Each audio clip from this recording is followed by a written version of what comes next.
Hey guys, thanks for whacking on that thumbnail. This weekend I saw Tomorrowland, starring George Clooney, Raffi Cassidy, Hugh Laurie, and Britt Robertson. Guys, this is with the K review. I'm Victor, and you know what? In the future, I want to see three things. I want to see aliens, flying cars.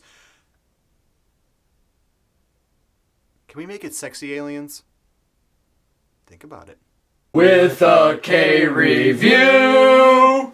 It's VIC? No, it's with a K. Oh. So for the most part, I don't really know a whole lot about Tomorrowland from the trailers because they've been really playing it close to the vest on not giving a lot away. And thank God, because every single movie seems to be doing that. But with this movie, it just seems like it was trying to really hold back. And after I got done seeing it, I realized something that I could not stand here and tell you guys a whole lot about this movie because I was really going to be spoiling it for you. The movie actually starts out with like a narration from George Clooney's character, Frank, and he's this old inventor who can't really get his life together and he's really angry. And then you have this girl named Casey who's played by Britt Robertson, and I haven't really seen a whole lot of her in like movies or TV, but she's been in a lot of different stuff. Please check out down in the description if you want to see a little bit more about her. And she's actually a really good character in this movie because she really helps drive everything that happens in this movie. And again, I really want to tell you guys about the plot of this movie, so I'm just going to give you really like the bare bones of this plot. Basically, she's trying to get to this place called Tomorrowland because whenever she touches this pin, she goes there. And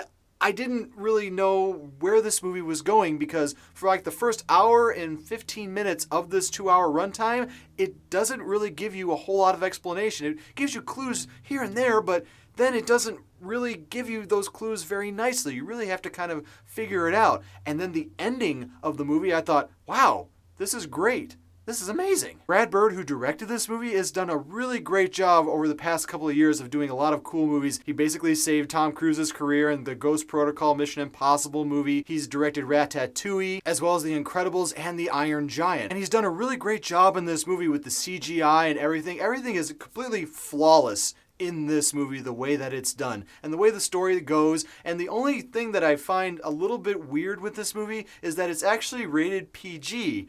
And when a movie's rated PG and not PG-13 in this case, because there's a few times in the movie where death occurs. And when it happens, it kind of is like, you know, played off a little bit, but it's like, oh my God, people just died. But it's really the pacing of this movie that I really did enjoy. Everybody in this movie does a great job. George Clooney does a really good job.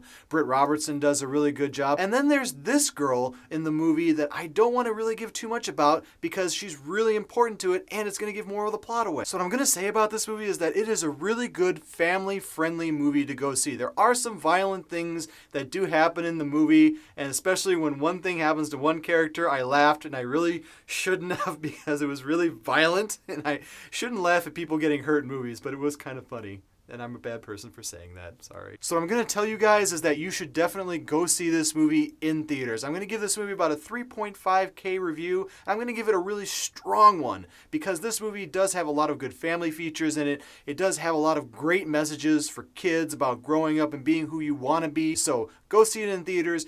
Any price. When it comes out on video, make sure that you rent this for any price. And when it comes on the streaming, make sure to put this one in your top 5. Sit down on a Saturday night with your family and watch it. And yeah, as always, thanks guys for watching my review. I do appreciate all the viewers and subscribers that I do have. Make sure to give me a with a K whack right here if you want to subscribe to my channel. Whack up there if you want to see any of my past reviews. And leave a little whacked out comment below and let me know, what is your favorite Brad Bird movie? And do you think he should keep doing the live action stuff or should he go back to animation? And what would you like to see him direct in the future? Let me know in those comments. And yeah, never forget, if you don't like what you're watching, you can always turn it off. But thanks for coming back and seeing me. See ya.